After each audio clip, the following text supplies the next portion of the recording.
jungle.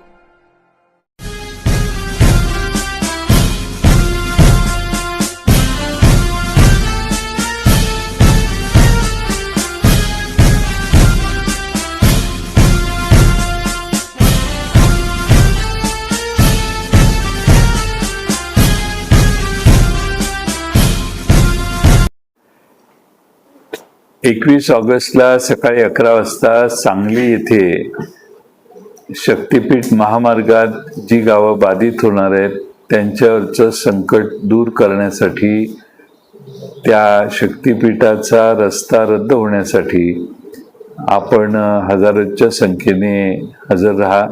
सांगलीला या.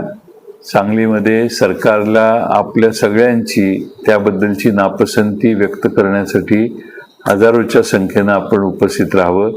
माननीय राजीव शेट्टी, विश्वजित कदम, खासदार विशाल पाटील आणि अन्य मान्यवर नेते या मोर्चासाठी उपस्थित राहणार आहेत. कोल्हापूर जिल्ह्यातून सतेज पाटील, विधान परिषद सदस्य, हेही उपस्थित राहणार आहेत. त्यामुळे आपण जास्तीत जास्त मोठ्या संख्येनं 21 तारखेला सकाळी 11 वाजता सांगलीमध्ये उपस्थित राहावे ही विनंती.